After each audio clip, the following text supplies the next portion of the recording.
Awesome. Great guy. Great guy. Come down to Island Cava and meet Sean. He's wonderful.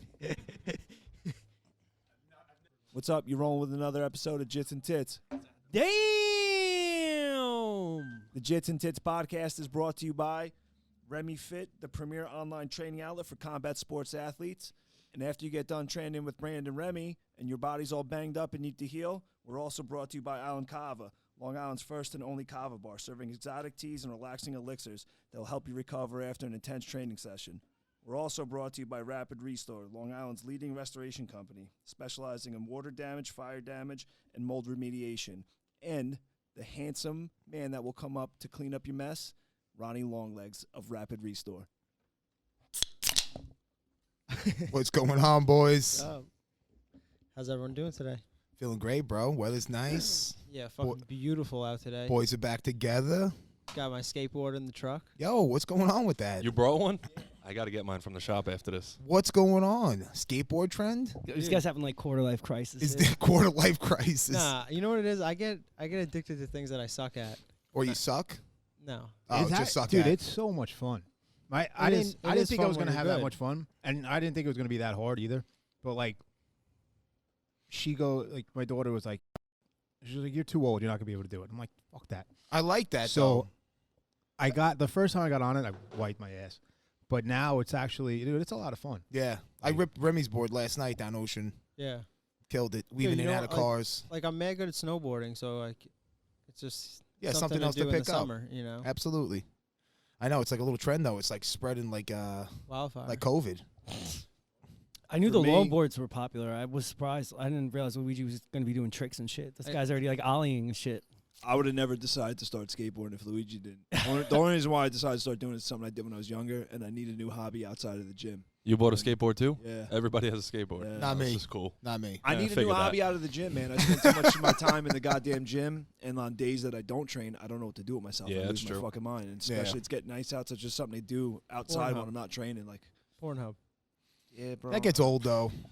I did so much jerking off when I was younger and it wasn't getting laid. It's just not fun to me anymore. Brings back bad memories. Seen like page 1 through 100 already anyway. Yeah, I've seen every video on the internet.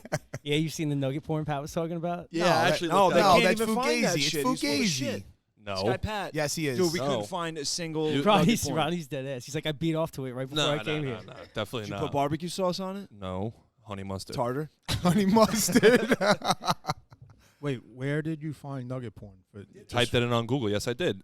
Luigi's been looking No nonstop. legs. Not full. Oh no, that's what we're saying. No, we were found that. Yeah. Oh. Amputee I want- porn. Like Full no- body? Yeah, no arms, no legs. Yeah. just- I didn't see that. Okay. Just no legs. I want like a set member. That's not a nugget then. right. It's like a half a nugget? No, it's a that's not it's a nugget. dinosaur. nugget It's a is no dinosaur arms, nugget. No legs, bro. That's what Pat told us. Pat said just like a head and a torso. Pat Right. completely misrepresented nugget porn. Yeah. And he was definitely lying. Then there's no way he found it. No, he didn't. He's No, lying. he didn't. That's It's what I'm like saying. it's like an urban legend. Listen. We're talking about Pat. You really think he's telling Yo, me? and we're talking about Luigi. This dude fully researched nugget porn, bro. You know what I'm saying? We were hoping to see like a stage member or a set member like holding these two human beings together, and it wasn't the case. Luigi was highly disappointed, dude. I'm pretty disappointed. I wanted to see I went to a ping pong show once, and Was this in Thailand? yeah, this is in time. The guy picked the girl up like she was like a piece of paper, holding her like kind of almost like a shooting stance, like he's wrestling, and he just picks her up and starts like almost basically jerking himself off with the girl. Wait, this was ping pong? It was a ping pong show. What kind of ping pong show is this?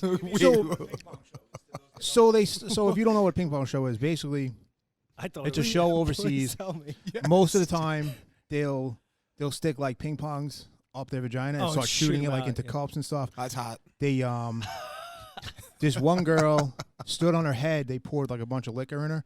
She like did a little fucking dance, stood up, pissed it out, and gave it to some guy to drink in the thing. Like they light cigarettes with their vagina and shit. Like basically anything. They put like razor blades, anything you could think of that they could put in their vagina and try to shoot it out. Rubik's That's cubes? what they do. And Rubik's cubes or no? I mean, I didn't see that, but I'm sure they will. That's impressive. I'll watch that shit. So, like, in like, I guess it's like a halftime or intermittent show or whatever. In between all that, they have these people who go up on stage and just start fucking. And this Asian dude with the biggest dick I've ever seen, bigger than Just defying all the odds. yeah, bigger than Greek's kid, like made it look small. He stands up like this and just picks this girl up, and he's just like jerking like hard too, like jerking himself off with the girl. I was like, dude, that's fucking impressive. That's what I want to see with a pussy. What was impressive? Him jerking himself off with her, or the size of his cock? Both equally. Everything, the whole show. Dude, whole Luigi had to show. be like in his glory this entire show. He's probably just Honestly, sitting there this clapping was- like oh, mouth this- like gaped open like he's like, yo. Dude, I was popcorn. That's probably the best show I've ever been to. That's Greatest show. You Greatest show guys on are like, earth. oh yeah, I went to Rage Against the Machine or something. No, I went to this ping pong show. It was the best fucking show I've ever seen. I mean, I thought you meant like table tennis. Me too, because I Like, see it thought on, it's cool. I see it on Ping ESPN. pong's They're cool. nasty. Yeah, I thought he said it wrong. I was like, oh, he means a ping pong tournament. That's why I told him to explain what a ping pong show It's is. ridiculous. Yeah, I dude. never even heard of that term Yeah, before. they do it with eggs and shit. They shoot eggs out of their pussies. I've Are, you, seen are it. you just sitting there hard, Rock hard boner wood. like you and everyone watching? Everyone just has a boner watching. is this? that like even a question? Like, What else? Are you that was a doing? rhetorical question, right? Oh my god. Yo, I have this foreman at work. He said he used to go to this old bar back in the day, and the bartender was like a trashy bitch, and she would like, she would like pull on cigarettes with her vagina and shit. What? And, yeah, That's sick. yeah. Imagine what that thing tastes like if you go to eat her out. Oh, Marlboro Reds. trash. Oh god. So she fucking poured a Heineken in there, and his buddy was like really wasted. Oh no. So my foreman's like, yo, where do you think it went? He's like, I don't know. He's like, yo, go take a look. So she's like, come here, come look, come see where Oh it went. my God. So the guy puts his face down by Free her Willy? snatch, and she fucking sprays him with Free the Heineken. Willy. Oh my god. I I'd would've puke. knocked I her would. out. I would puke on the spot. I would Oh, definitely yeah. throw up. 100%. I would never go back there. Disgusting. Let's talk about the ping pong show last night. Oh man. my Oh, god. Ben what a Askren versus fucking Jake Paul. letdown. But yeah, Ben Askren. Let me get just his say, fucking head I bounced off am the mat. never watching Triller again. Never. Never. Yo, they did get the Beebs though. Last time they Yo, they well, had Shut a, up, Terrence. they got Don't the even- Beebs. Fuck the Beebs. They probably paid him more than all the fighters. They probably did. They probably did. Yeah, they had That's to. the sad part. But I saw like Jake Paul. It's insane. He got. I mean, I know some of these purses are insane with McGregor and stuff, but Fuck them. it's his second fight. I don't think he has any amateur bouts, and he got $650,000 for that shit last night. $850?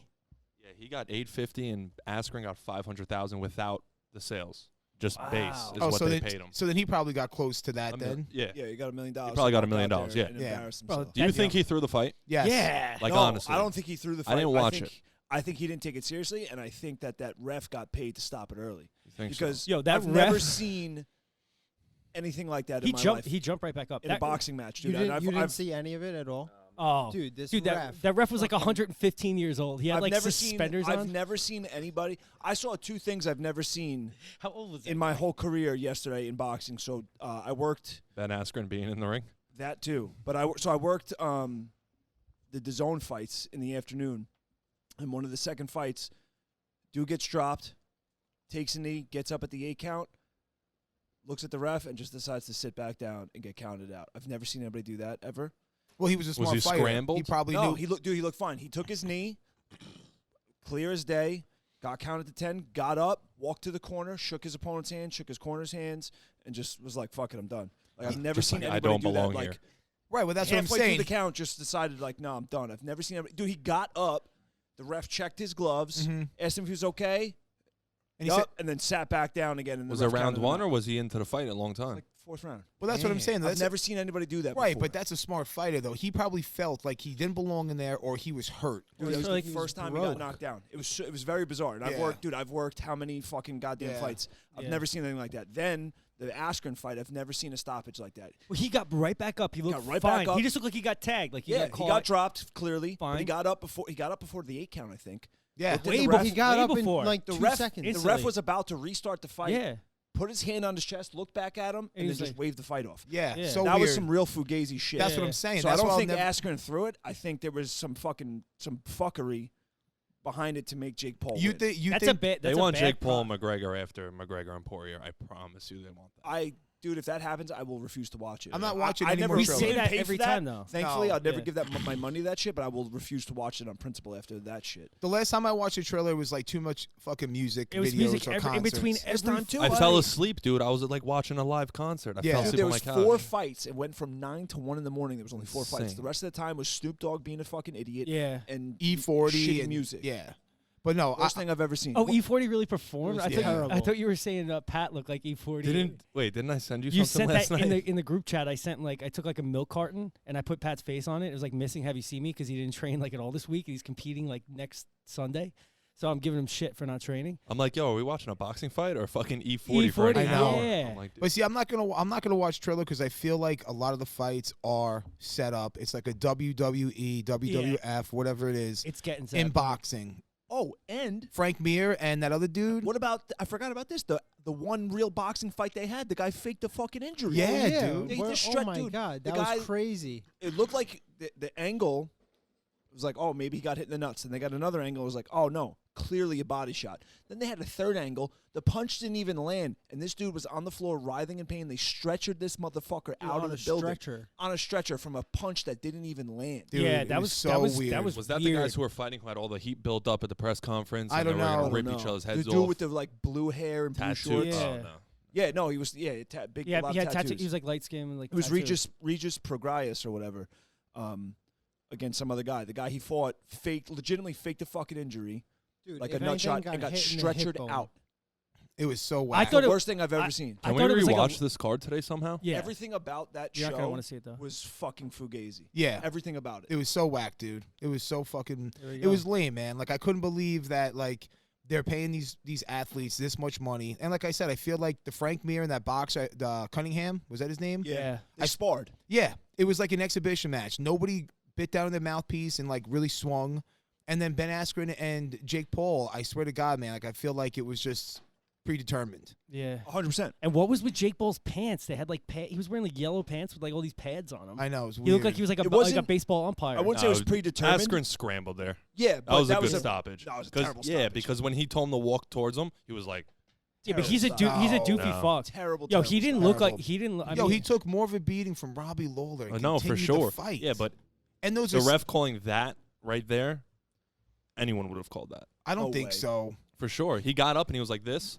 And then when the ref goes, walk to me, you see him. He stumbles to walk to him. One more shot, he would have been. Yeah, but he Gone. wasn't Yeah, even but look, looking at him though. Look, he was about to restart the fight. Yeah, and then he didn't even look at This him. is- and- And then yeah, he said, this- walk to me. This is fugazi as fuck. I don't think so. He's I fine. feel like the ref wasn't even like taking in Ben Askren. I feel like he got him up, grabbed his gloves, turned around and faced Jake Paul, and then quickly turned back around and said, "No, the You're fight's talking over." about a professional fighter there, dude. I've seen other professional fighters who've been rocked like that, maybe not fully recovered yet, which happens, and not have that Looks fight at him. stopped. In terms of a boxing Let's stoppage, go. Let's that's go. not You a good ready? stoppage. You ready? And then he doesn't even look back. He's not even looking at Ben Askren and goes, "Nope, you're done, boy."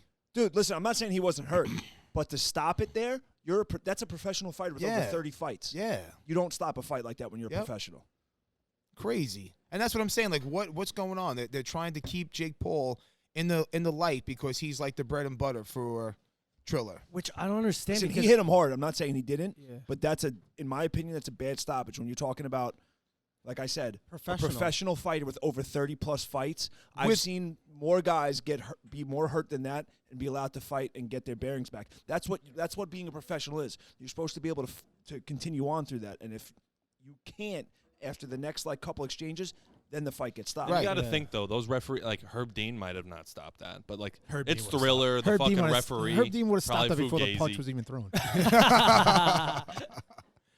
But I mean, yo, you got to give the YouTube dude credit though, because he actually is taking it serious. and Yeah. and You Ben know, Askren, like- although not a boxer, he is a professional fighter. Yeah, like, I mean, the dude's obviously taken serious and like, you know, I good for him. He's Luigi, he's trying. I just don't know any Jake Paul fans. Like, I don't get how this guy's such a draw. I know it's like notoriety. Like, people just want to 14 see him get million. his ass kicked. All their fans He's- are from 14 years old to Yeah, 17 years 'Cause old. they got Like my fa- little cousin on Loves him, Instagram and loves him. Snapchat for the last 3 months, Loves him. just blowing them. Yo, Oh, All okay, over okay. social media. Jake Paul So is He's like Joe- 14, man. wait, 14 million doesn't- followers on forget- Instagram. And they're all forget- 14. Yeah. Forget the fights though. Doesn't his Jake Paul or Logan, one, Logan Paul. Yeah, one of the their boyfriends is like one of their girlfriends. Is, No, boyfriend, you had it right. Oh, go. no. She's like Julia Rose. Yeah, she's like a smoke That's show. Jake Paul. She's got like the next like She went viral because at a World Series game, sitting behind home plate. she they like flashed yeah. the camera. Her and that girl Kayla, and then whatever. and then it promoted their like Shag Mag, like yeah, she's trying to online, be like the magazine. dude. She's Yo, smoking. yeah. Yeah. They're not dating anymore though. No. No, I asked Yo, her. whatever. That's insane though that a kid Did like you a say you fuckboy asked like her? him. I asked her. She told me.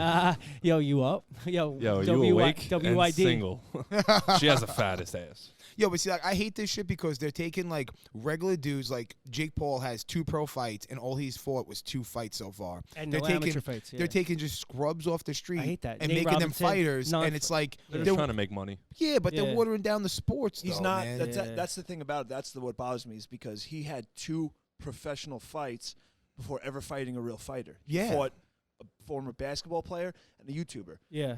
You had fights, but you're not a professional. I think No. the I'm I'm saying YouTube. you're not a I think professional the, fighter till you fight fighters. right. This is the first Dave. time he fought a fighter. Right, but he was not known for his hands. Before he came to the UFC, Ben Askren had 5 wins in a row and got hit 0 times in Yeah, 'cause all he's a wrestler. That's what I'm saying. So it's like, all right, so now you're taking this guy, who's a fighter, and you're like, oh, I'm going to box him. Listen, I Yeah. give him credit because Ben Askren, no matter what you say, is a legitimate fighter. Is he Yeah. a boxer? He's a No. Bellator champion. But at least he fought a legitimate fighter. Not a good one for a for boxing. just straight stand up. But this is his first fight against somebody who actually fights. His other 2 fights were just that. Well, the They one- weren't against fighters. the other YouTuber, that was his brother Logan Paul. So he just has a No, he fought. No, he Jake Paul fought, fought another KSI. YouTuber, too. KSI. KSI was Logan Paul. No, Jake No, Paul Jake fought some Paul other fought him, YouTuber. too. Jake Paul fought some YouTuber. I'm then about he to fought fact Nate. check both you motherfuckers right now. I'll fucking Do pull it it. up right now, bitch. I got the iPad. I'm I ready to think Google. if he keeps doing what he's doing, he will have a career in boxing. He's not like he's a bad fighter. His hands are quick. He's strong, and good for him. He He just made a fought couple million KSI dollars. and Logan Paul fought twice. Jake No, Paul Jake just Paul fought somebody too before Nate Robinson. I feel like no. I feel like that. I think Nate Robinson was Jake Paul's first pro fight. No, I No, know, no. but Jake Paul's 3-0 now. Oh, he 3 is? knockouts. Oh, Okay. yeah. I don't he know fought, who the he first fought kid another is. YouTuber. Maybe it's not KSI because I know Logan hold Paul. Yo, I want to see Jake Paul fight somebody who has hands. Yo, E- they're, even they're if- talking about Jake Paul fighting Logan Paul. Oh my God, 2 brothers fighting. Yeah, That's gonna be fugazi as fuck. I know, but they're probably make like fucking 50 million each. Can we watch their he girlfriends fought fight? he fought What's I'd that? be more interested in watching their girlfriends fight. I just want to see them fuck. Yo, not for nothing. I Okay, went to order this Dave. pay-per-view yesterday, and I'm never in the 500s on my TV because I'm never on I Optimum. got it, Dave too. He fought Anderson Gibbs, some YouTube fucking Yes. guy. Yes. Then he fought Nate Robinson. Then he fought Ben.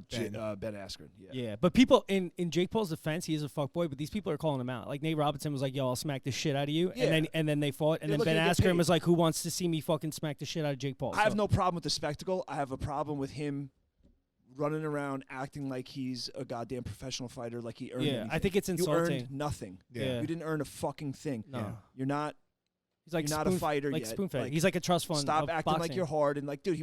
Before this, he was talking about how he's putting his life on his line, his health. He's got early signs of CTE.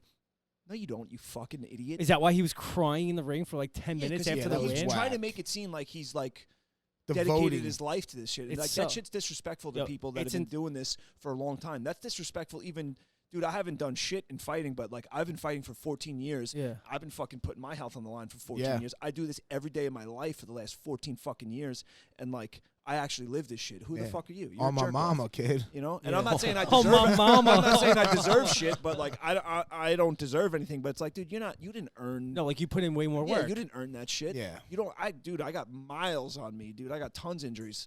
You know, like I forget where I park once a week. I don't even This know where I guy's am talking right about now. I got CTE. Fuck you. Yeah. No, it's just whack, man. Like I'm never gonna watch it again. And when they do pop up, I'm gonna shit talk Trill like it's my fucking job, dude. Yeah, they just got to stop with like all the theatrics, like the musical performances in between every fight. Like Dave said, cards started at 9, 4 fights, and we're over at 1 a.m. because Yeah, you got a mini concert. But that's the other Trill, problem I have, Trill is a music platform though, so Is I it? get the concerts and shit in between the fights, but like shorten them up. You know what I'm saying? We don't need 45 minutes in between each fight.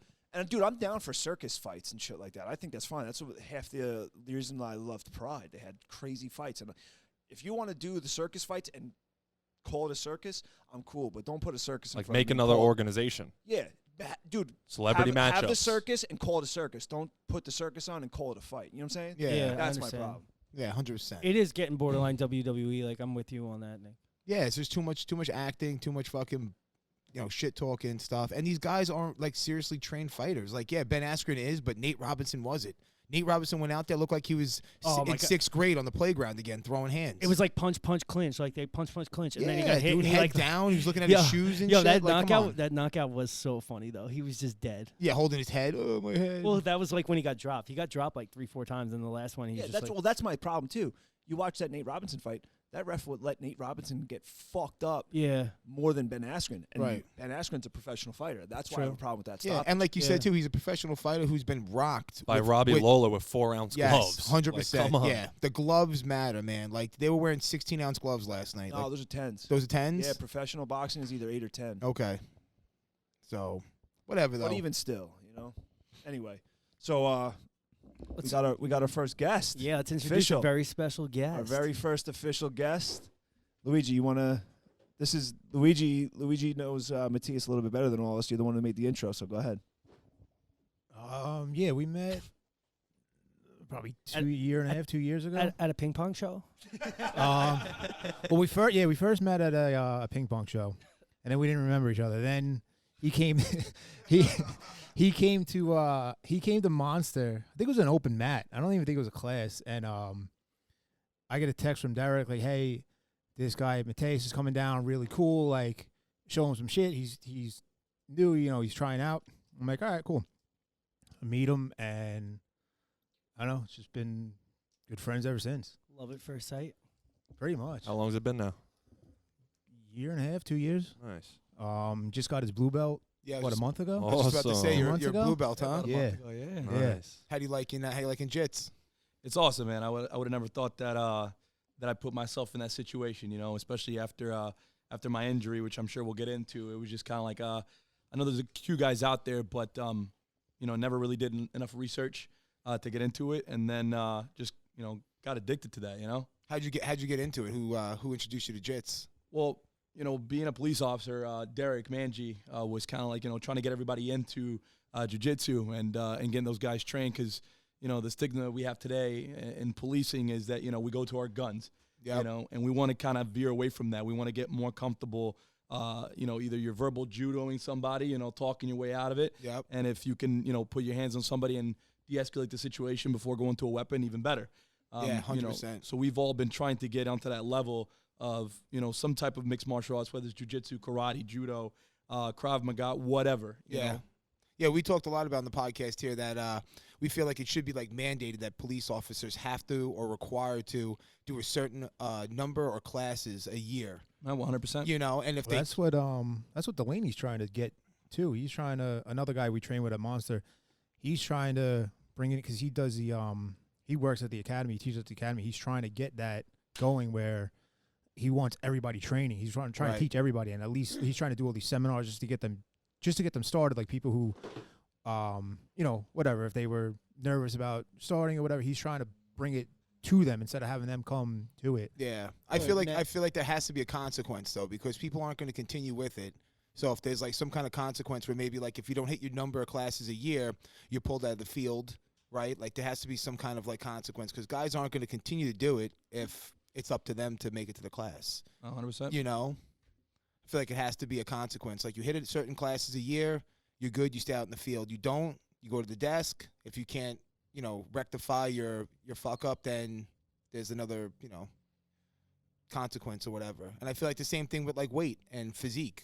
You have to be able to carry yourself at a certain weight. Like if you come out of the academy at 200, you can't be a police officer at 250, 265. You're not going to look intimidating, and you have a fucking perp who's going to be like, "Oh, I could outrun this motherfucker." You know what I'm saying? It's the same thing. You're a police officer? Yeah, I'm a police officer in Suffolk. Suffolk County? Nice. Yeah. Yeah, I think it's one of those things where constantly sharpening your skills, constantly bettering yourself as a person, as a human being, whether it's, communication, whether it's commitment, whether it's integrity, whatever it is. With jiu-jitsu, it's the same thing as addicting to me, because I wake up and I'm constantly trying to get better, and I go in there, and the days that I miss, I look around and I'm like, you know what, I'm getting worse if I didn't come in. But that's not the case. It's the people that are in there are getting better. You know what I'm saying? So you're constantly looking at the big picture. It's like, am I getting worse, or are they just getting better? And you see it. You see it in jiu-jitsu. It's not like, in the gym where you go in, you bench 225, you don't do it for a couple days, you can still throw up the weight. You know what I'm saying? Like, you're going to struggle, but you're going to throw it up. And in jiu-jitsu, if you miss 1 or 2 classes, the person that didn't miss that class is going to choke you out, even if they're a belt below you, and I've seen it. I've only been in jiu-jitsu for about 1.5 years, and you'll look at some of the white belts coming in, and you're like, all right, whatever, I got this. And then they come in and throw you in like some type of, rear naked chokehold, and you're like, what the hell just happened? So jiu-jitsu is definitely not the show muscles, it's definitely the commitment that goes into it.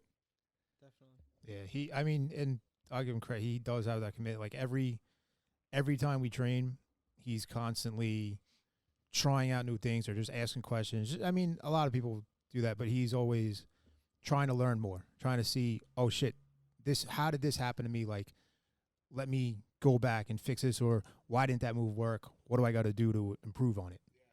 And also, like, from the law enforcement perspective, like Remy had put up that quote on our Instagram from Joe Rogan saying, by putting yourself in that intense form of stress, it makes regular life more peaceful. So, like, he knows he's able to handle himself without, like, reaching for that gun and taking that next level. Like, that's good. I feel like a lot of people might panic if they're haven't been in that situation. I know at Breathe, Eddie had, like, the law enforcement officer class that's just specific for, like, apprehending people and, like, keep damage control and, like, not having to draw your gun every time, like, shit gets physical. Also, I don't know if you know this, but if Luigi likes you, that's a big accomplishment, too. You might want to pat yourself. Absolutely. Luigi fucking hates everybody, especially if you're new. Luigi has, like, a rule at most places, like, you're not a blue belt? I don't even know you fucking Did you get a if oil check if yet? if Luigi actually likes you and is giving you some credit, that's a big deal because he fucking hates everybody. I mean, there's guys that I know that are good, and Luigi's like, he's all right. There's little kids that I know, and he's like, fuck them little kids, bro. You know what happened? What happens is now that I've heard you guys talk in person and I heard his story about the ping pong, I think that we have some type of relatively close. What word can I say? Wait, you went to a ping pong show for real? No, but I have some of those attributes. The amputation part. I think that he was yeah. probably envisioning those things. He was probably envisioning doing some of those things to me, and I was like, not today, brother. Actually, it was the class that you got your blue belt. Derek starts off the class. He goes, all right, and I'm sure we'll get into his story in a little bit, but he served Marines. Things happen, and Thank you. he so Derek goes, all right, we're gonna start this. Keep your guard closed. Like, don't let the guy pass your guard. Just use your legs, not your arms. And me and him were partnering up, and I look at Derek. I go, what are we gonna do? Like, he goes, and Derek just goes, figure it out. And he did, but just kind of, there's a little story. Let's go into the story a little bit. Luigi got turned on, and that's why we're here. He's like, I got a special guest that's gonna be coming from one of these ping pong shows. Make sure we treat him with respect. Before we get into that, while we were on the officer training, they have a thing. Like, I know Breathe is part of it. It's Adopt a Cop. Yeah. That where I guess you can sign up through adoptacop.com or whatever it is, and they will pay for you to become, to practice jiu-jitsu up until a blue belt level, and then I guess you have to start paying after that. That's a pretty cool incentive though. They get people going. Like, you don't even have to pay for it. Like, we're trying to make you better. Like, Yeah. just But you fucking got to do get it. berated by Luigi constantly. Well, Luigi can't be at every gym. Or You'd can be he? fucking surprised. Luigi's Or like can he? fucking. Luigi's like ringworm. He's at every goddamn gym. Dude, it was so funny when he came down to Long Island MMA for the open mat we had, and he had to pay. He's like, he pretty much told me he's paying like $25 just to stick his finger in my ass. He's like, I haven't paid for to roll in fucking years, bro. I'm just doing this for you. You should feel good about your asshole though, because he actually paid. Yeah, that was a desirable asshole right Yeah, there. dude. That asshole's worth $25. You should feel good about You should that. feel good. So did OnlyFans, dude. Why don't we give him a little backstory? What's going on? So obviously, like we said before, my name is Matias Ferreira, and I moved to the United States from a very small country, Uruguay in South America. It's a country place right under Brazil, and my family moved here, in pursue the American dream. And ever since I was 7 years old, I saw a man in uniform. He was wearing a set of dress blues at the time. It looked like a police uniform to me, So I look at my dad, and I'm like, Dad, I want to be a cop like that guy. And my dad's like, no, he's a military guy. And I go, well, what does he do? And at 7 years old, coming from a foreign country, we don't really have the military that the United States has. So, when he explained to me that they basically fought the bad guys, he's talking to a 7-year-old, they defend them from the bad guys in foreign and domestic. And I was like, whatever that means. I just want to wear that uniform. People right? like Luigi. That's what you defend against. People You know like what I'm Luigi. whether it's foreign or domestic. So, now I was raised in Atlanta, Georgia, and when 9/11 occurred, I was like in the 7th, 8th grade. And, of course, being in Atlanta didn't impact me as much as did everybody here, New York. And I got in trouble. I remember getting in trouble in 7th grade. I was laughing at the TV. I thought it was a sick joke. These towers are collapsing. And you see some of the kids crying, and being from Atlanta, not our family or parents weren't in New York. You know what I'm saying? But we all had aunts, uncles, cousins, friends, something living or working in the city. And they said that there was an attack, and now all of us are basically trying to figure out what just happened, 7, 8 years old.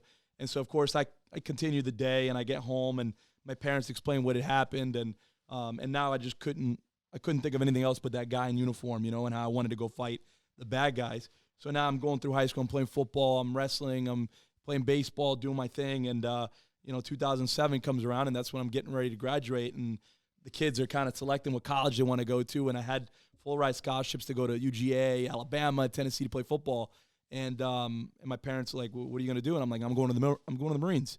Like I said when I was young, and they didn't really want that for me, especially during a war going on. And, of course, I went into the recruiter's office, signed the papers, and I'm on vacation with some of my friends on spring break in Panama City Beach, Florida. Being from Georgia, we used to go down there all the time. And now it's like 11:30 at night, and I get a call, hey, this is Staff Sergeant Beck, is this Matias Ferreria? And I was like, yes, sir. He's like, you ready to go to boot camp? I'm like, sir, I got like 4 months left. And he's like, no, there's somebody just dropped out. You want to go tomorrow? I said, all right, screw it. Yeah, I'm on my way. Holy so shit. now it's like, whatever, 12 o'clock at night, and I'm getting my bags ready, and I start going, making my way back home. And you have to run like an initial PT test, the 3 mile and the pull-ups and the push-ups and the sit-ups or whatever. And I get through all that stuff, and I raise my right hand, and I do my oath, and get sworn in, and boom, like 2 days later, we're starting Paris Island. And I'm like, what the hell did I get myself into? You got this big dude just screaming at us to get off the bus and only talk this way and walk this way. And, you don't do anything unless you're told. And I'm just like, man, I think I made a mistake. And I think I fucked up. So now, of course, the couple months are passing by, and this is something I've never even thought about in my entire life. And I graduate Paris Island. I'm feeling all motivated. And, when we're going to go fight the bad guys. And I remember going to my house for a week. And they're like, listen, within the next 6 months, most of you are probably deployed to Iraq or Afghanistan. I was like, how the fuck are we going to Iraq and Afghanistan? I said, I don't even know how to shoot a gun yet. So now they send us off to School of Infantry because I signed up for infantry. And, we're going to SOI, which is Camp Geiger, North Carolina.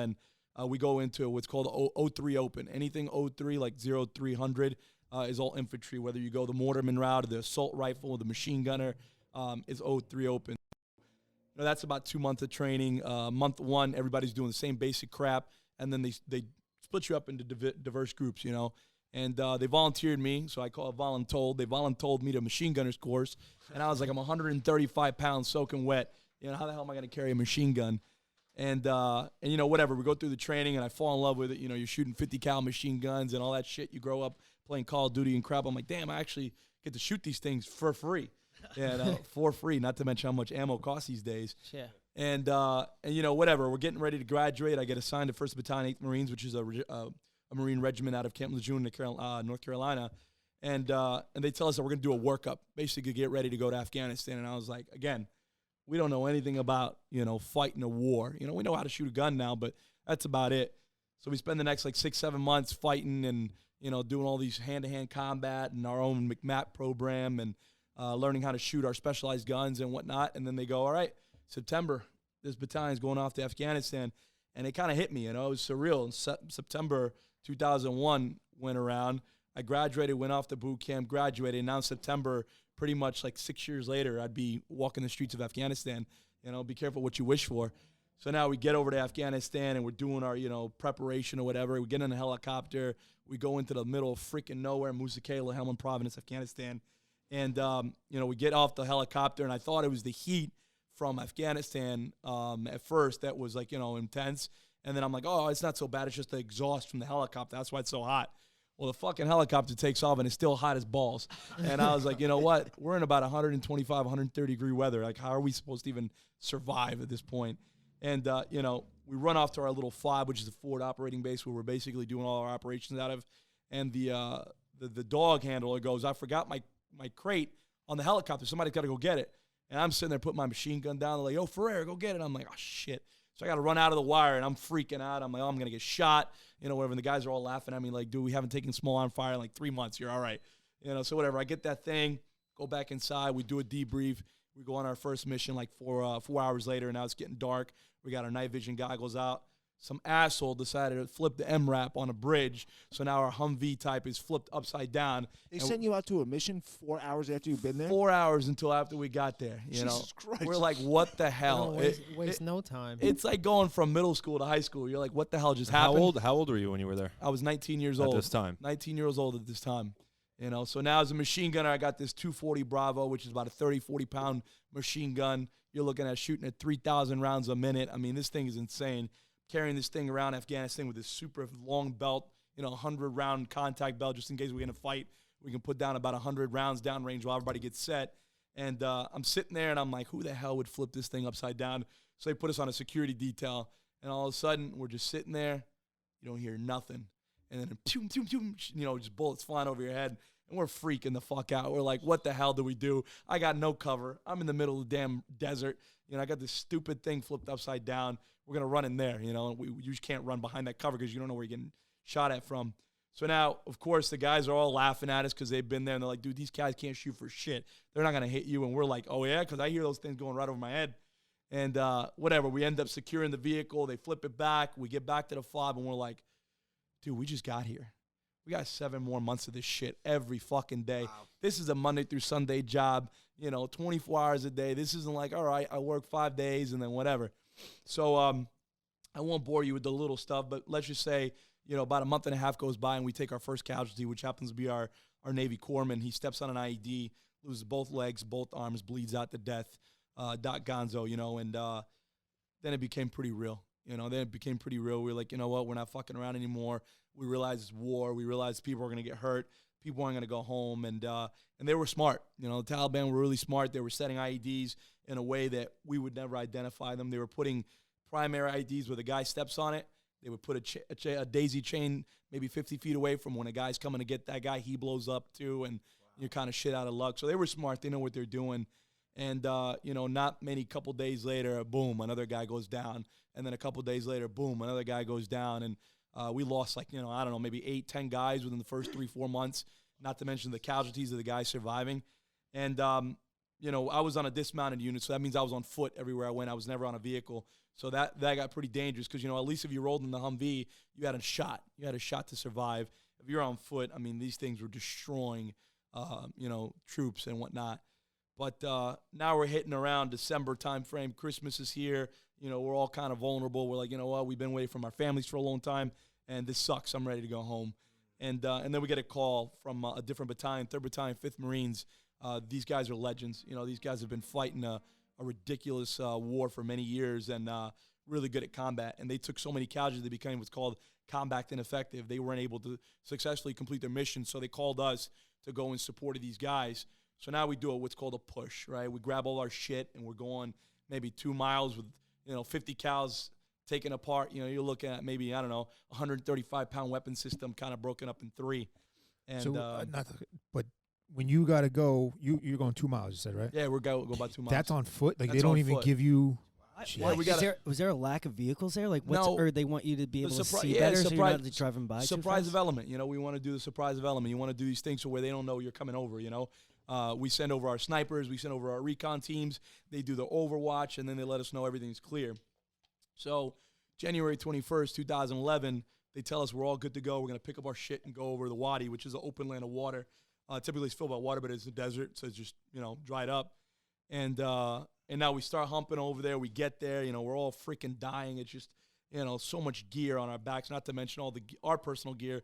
But now you have a 50 cal a couple of them taken apart. You got 240 Bravos, you got your M16, you got your pistol, you got your ammo, you got your food, your water, everything. You know, you're not just humping over a few things. And we get there and we have 3 teams. The Overwatch team, which is the team I was in, the kick-in team, you know, which you kick the door down, it's kind of like the movies, and then the snatch team, just in case anybody runs out the back, we grab them up. You know, boom, you hear the doors kick open. We go in, you hear secure, boom, we take our teams in, we put all our shit down. I take my team up to the roof because we're the machine gun team. I tell my guys, stay put, I'll be right back. I'm going to go get the rest of the gear. And that's kind of when my life changed, you know, 180. I jump off just like the movies. All I hear is a pin drop. I'm upside down. I don't know what's going on. I just see little lights flickering everywhere. And I realized I had stepped on an IED. I didn't really know, like, the extent of my injuries at the time. You know, I just kind of, my body went into shock. All I hear is, don't fucking move. Look for secondaries. You know, that's my captain yelling out. And I see my corpsman running at me like, fuck that. You know, he's hurt. And I'm just, like, feeling myself, and I'm fine. You know, I don't see anything until I see my doc's light on me, and now I see blood everywhere. And I'm like, damn, where am I hurt? I don't feel it. You know, and then all of a sudden it's like a dump truck just hit me. I felt like this crazy pain in my pelvis and in my legs. And I looked down, I saw blood everywhere. But again, at this time, I didn't know what the severity of the injury was. I just start putting a tourniquet on around my leg. My corpsman's giving me morphine. Everybody's, you know, freaking out. All I hear is, you know, Bravo, Mike, Foxtrot, 7229, Greek coordinate. And I hear him calling the bird, and I'm like, damn, it's that bad, huh? You know, and Bravo is basically the company that I'm in. Mike Foxtrot is the initials, Matias Ferreira, 7229, the last 4 years social. They're basically getting the medics on the bird ready for a blood transfusion, ready to have all the blood and the stuff they need. So you, like, knew that? Like, you were like, oh, fuck, this is my shit. I know what they're calling. Like, yeah, this is the 9-line medevac. You know, the only time you hear that being called is when you're kind of preparing the medics on the bird to do what they got to do. And you were, like, processing that as I was processing it as it happened because we trained. You know, we trained thousands of hours, you know, on these things, whether it's medevacs, whether it's the gunfights, whether it's whatever it is that we're doing. And I'd heard it so many times before from my previous guys getting hurt that it's like, damn, I didn't realize that was me. You know, I didn't realize it was going to be me that it would happen to. So now all of a sudden you hear the bird coming in. Like, it seemed like 3 hours, but after I heard the story from my guys, it was like 15 minutes. That bird was in so fast because we were running special operations. So they came in, you know, they were already flying in the area just in case anything happened, you know. So all of a sudden I hear him saying, yo, Ferrari, you're going to be all right. That's what they called me. You know, they called me Ferrari. So, like, dude, what kind of beer do you like? You know, they were like, you like Bud Light? Don't worry, when we get back, we're going to go see some titties. And, you know, that's what Marines like. You know? Hey, the ping pong. See, this is where Luigi liked it. He's like, all right, I can correlate the two, you know. They were just trying to keep you cool, huh? That's it. They were trying to keep me cool, get my mind off of it. And I was trying to laugh, and I couldn't laugh, you know. And I got this guy, McCardle, who's one of my good buddies, just his fucking rifle smacking me in the face, and he's crying and shit. I'm like, you scumbag, get your fucking gun out of my face. You know? And they're carrying me in the litter, you know, to the bird. So they're like all running, and their guns are, you know, they got their harnesses on and stuff, and they're just smacking me in the face. And I'm all pissed off, and, you know, I'm like, where are you going? They took my gun from me, so it was kind of like a Full Metal Jacket moment, you know. I was like, where the fuck's my gun at? You know, just freaking out. And I get on the bird, and then, the morphine starts kicking in, and it's like, I don't know, maybe 12 o'clock at night. So I see the 2 medics on board, and they start putting me onto the bird, and I feel like I'm looking at fucking aliens. You know, I see these 2 green little lights. I'm like, shit, the aliens are here. I'm freaking out, you know. And I realized it was the NVG goggles that were reflecting off their face. You know, so now they tell me, hey, I remember them telling me, hey, soldier, you're going home. And I was like, I'm a fucking Marine, you know, and I'm just like, and they're like laughing, you know, and they throw their fingers up because, you know, in the Army, we call them soldiers, and Marines, we call them Marines. You know, that's it. That's what we are. I'm like, don't fucking call me a soldier. So now they get me into the bird. I'm stabilized, and I pass out. You know, I wake up in a very small airport in Bagram, and that's in Afghanistan. And then when they stabilize me, they send me out to Landshut, Germany, and, you know, that's when they get me ready to go home back to the United States. So that's basically the injury. And obviously, I'm sure you guys will have questions on the recovery. That took about 1.5 years, and again, it was just such a wild ride, you know. At any moment, did you think, like, did you know that you weren't going to die, or did, like, it cross your mind, like, oh, fuck, this could be it for me? Like, or were you not aware enough of, like, the injuries? Like, when did it, like, sink in? I was aware of my injuries when I got to Germany. It was like a straight-up fucking Bubba Gump, Lieutenant Dan moment. You know, I looked down, my legs were wrapped up. The nurse was like, can I get you something? And I'm like, Are you fucking kidding me right now? I'm Ice cream. I'm playing Lieutenant Dan right now. Ice cream, Lieutenant Dan. And I'm like, no, get the fuck out of here. But I didn't really know the extent of my injuries at that point. I didn't know how severe it was. I had broken my pelvis, shattered my femur, lost both legs below the knees. I had shrapnel everywhere all over my body. I had a little piece of bullet on my collarbone. I mean, I didn't know how jacked up I was. They had me so meds up, that I had morphine, I had Vicodin, I had everything, So that was the injury: the pelvis, the legs, the femur, the shrapnel. And from what I hear, and up to this day, I don't know how I wasn't diagnosed with any type of traumatic brain injury. Because you would think, you got blown up by a bomb, you're probably gonna have some kind of, brain rattling effect 100%. Up there, But I remember everything. It's crazy because every year we call it our Alive date, the day that it happened, and we celebrate life as we should. Absolutely. Every single day. You were afforded a second chance at life, and I just think back, I'm like, damn, I can't believe how many details I remember of that night. You would have thought you forgot, but every single day it almost gets sharper and sharper. Maybe it's because I'm drawing that picture in my mind because I tell the story a lot. I try to raise awareness to veterans and law enforcement officers and whatnot, and I constantly try to tell the new guys going into the police department, like, dude, life is very precious, and I know you know that, but I'm here to remind you of that.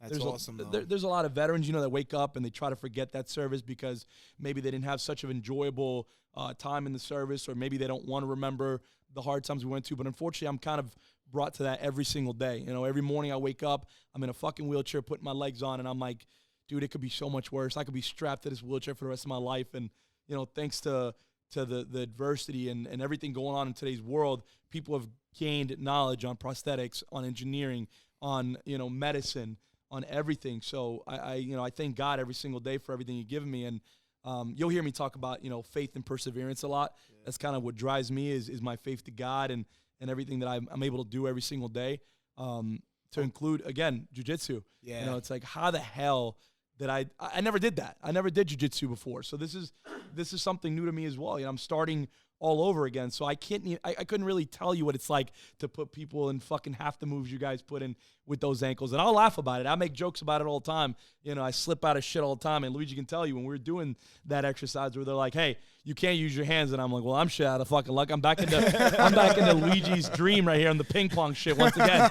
No legs, no arms. And here he is just fucking railing me from the top, Yeah, like most people aren't as fortunate as you to stay so positive. Like they fall into an injury like this, or they're paralyzed and they're in a wheelchair, and like they are just dark 24/7. There's people with less that are dark 24/7. Yeah. Did you ever find yourself in a dark place when this happened, or were you always pretty much positive from the jump, like thankful, looking at the better half of your experience? Like I'd be lying to you if I told you I didn't have bad days, Right. But I don't think it ever got to the dark days where I'm like, I don't want to be here or whatnot. Yeah. If you saw that fucking hospital floor where I was at, it was called 75 North. Every single person on that floor was pretty jacked up, all amputees and some. So some guys were burn victims from their bomb. Some guys had lost eyesight, both eyes completely blind. So we got a chance to get out in that wheelchair and go in the hallways and go visit one another and whatnot. And I just remember my mom and my dad, they're divorced, but my parents were there with me. My brothers were there, and we would take a stroll in the hallway, just go get fresh air. And, my mom would come back in the room and be like, hey, 22 East didn't make it. He died. And you're just sitting there like, what the fuck? Guys are falling left and right, whether it was because infection rate from the soil over there, or, whether the blood loss was just never able to recuperate, or something else was going on. And I constantly preach that whole faith thing, because my faith in God was always like, hey, man, you got the wheel. What are we doing here? Like, what is it about me that you're using, to use as a steering wheel for other people, veterans, and not just veterans. Of course, I could tell you all day long the things that I do, but some of the things that have come to my life were not because of me, is because of other people, like Derek, were like, hey, man, I think that you would make a huge fucking difference on these mats. I think that if you got out here, a lot less people would stop making excuses. 100%. And get on the mat. Jiu-jitsu is the best vehicle for that, man. That's why I love jiu-jitsu, and like, I'm probably a broken record. I talk about this shit all the time with, like, jiu-jitsu is the greatest thing I've ever done with my life. And I always knew it would be the only thing that I would able to be doing that would make like a positive impact on anybody. And it's going to be amplified even more for you. And like, we have a buddy, we call him Cripple Steve. I met this guy. I was working with him. I met him. He got into a bad car accident. He was an athlete, too. He was playing football. He got into a bad car accident, and he broke his spine. And he was never supposed to walk again. But he recovered well. He could walk to some degree. But he walks with a cane, and his legs are mostly atrophied. And I worked with this guy for 10 years. And I'd always be like, come on, you got to do jiu-jitsu, got to do jiu-jitsu. And he would never do it. And he felt like he didn't want to impede other people. Like he was going to be a liability where people were going to baby him. It would slow the people down. And finally, I used to have another podcast. And he was like kind of like the Google guy or whatever because he's a tech wizard. And we did a podcast with one of our buddies who's a black belt, and he talked about jiu-jitsu and how much he loved it, and it got him to do it. He's been training now for, 2 years? Wait, who was that? It was Spain from Vamos. Oh. Yeah. He's been training for a pretty long time now. He's got a blue belt. He's really good, and he's, to me, just like you, fucking the biggest inspiration. Yeah. The fact that guy embraces it every day. Yeah. I love the guy, but I fucking am merciless with him. I'm like, you crippled fuck. You have to. Like, he'd fuck something up on Google. I'm like, what are your fingers fucking crippled too, you fucking loser? Yeah. Like, you got to do that, you know? Merciless on it. But he, to me, is the biggest inspiration. And, like, I used to try to tell him that. Like, dude, when you show up, you're going to bring the whole room up because everyone's going to respect what you're doing. Yeah. And it's going to take away everybody else's excuses. And he sees that now, and he loves jiu-jitsu. And you doing it too. Like, you guys, to me, are what jiu-jitsu is supposed to be. Like you were saying, it's a vehicle. Somebody else had the wheel, and you can get your story out to so many people now. Anybody that comes in there, and I think a lot of people are drawn to jiu-jitsu for those reasons. Maybe they're second-guessing it, and then they see you. Forget it. Now the fire's going to be lit under their ass. Or they cry about they don't have enough time to make it down to class, or... There's no excuses. Yeah, like, there isn't. I can't feel bad for myself, like, when I'm sore today. Like, right. Well, one of the biggest things is, too, is, and I've told Luigi just before, and Derek and CJ and all the guys that I train with, my goal would definitely be to continue on the belt, path of getting every single belt and whatnot. And, of course, as you start in the beginning, and I can speak for at least myself, is like you feel like you're never really going to get there. You're like, man, I'm never going to get to that black belt level. But for me... I didn't even think I'd make it to purple belt. I was like, yo, these guys are like fucking wizards. I'll never be that good. It's a long-ass journey, man. It's a lifelong journey. But what I have learned in the little bit of time that I've been doing it is that it is such a recovering aspect for me. Like, not to mention the law enforcement aspect. So the best way that I can describe it without actually having a guideline is what jiu-jitsu does for me is it puts me in situations that I feel like I've been in life that I've lost my shit, right? For example, marriage, right? Or a relationship. You lose your shit with one another because you're around each other so much that it's like your weaknesses and your strengths, right? So a lot of people give up on those weaknesses and strengths when they're not positive. You give up. But I feel like jiu-jitsu puts you in a constant state of got to get better, got to get better, got to get better. And I look at guys and I'm like, look, man, before I walked into jiu-jitsu, the slightest thing, whether I was uncomfortable with my prosthetics, whether somebody said something to me, whether I was hungry, whether the clothes didn't fit right, when you put on that fucking rash guard and it's a little tight and your body's just irritated, well, you learn to deal with that. And it's that saying that everybody talks about, getting comfortable, being uncomfortable. Yeah. This sport is going to make you uncomfortable all of the fucking time. And I think that especially if you train with Luigi. Especially if you train with Luigi and all you fucks in here. But the more uncomfortable that I get on those mats, the better I am at life. And I know that there's a saying out there, and I've heard it, and I don't know what it is, but I just know that that's the thing. 100%. When I get uncomfortable on the mat, when I go out into the real world, I feel like I'm genuinely adapting to that uncomfort level. And as long as I continue to better that, I don't give a shit what belt I'm in. I just love the camaraderie with the guys. I love being on the mat. I love the fact that it puts me in a state of mind where I am working out, where I am pushing my body to different limits. And I'm like, damn, yes, I can't do heel hooks. Yes, I can't put in a straight triangle. But there's so much shit that I can do, and I'm appreciative for that. And that's where it kind of equals to life, Okay, maybe I can't fucking, kick a soccer ball the way I used to, or maybe I can't, clip my toenails, which who gives a shit about that, right? But I am going to end up writing a book on the pros and cons of being an amputee, and I can guarantee you that there's so much more positive than negative, and I think it's all about mindset wherever you go. Speaking about books, you should read. It's called Unstoppable by Anthony Robles. I've read it. Yeah, it's so Anthony and I, we've done a couple things with a couple different nonprofit organizations to include some stuff over at Nassau, like the Viscardi Center. We've done the sport nights with those guys, and I think it's super important for a lot of guys that don't realize they are making an impact to remain humble and keep that ego down, and which is what Anthony does, freaking NCAA champion, Crazy. single leg amputee, doing amazing things and setting the example for other people who don't even think they have a shot. Right. You see the bullying has gotten worse and worse throughout the years, but I think that people like Anthony and hopefully myself are setting a path for other kids who may not even be disabled, but just human being aspect, of, okay, we're not going to get bullied. I'm not going to let nobody bully me. I'll tell you that right now. I got a big ass mouth and I'm going to use it. But at the same time, I kind of stand up for those who can't stand up for themselves. Yep. And I know, and I've seen it for myself, that when I meet somebody and they get to know me, they know I'm a pretty genuine person. I would do anything for you.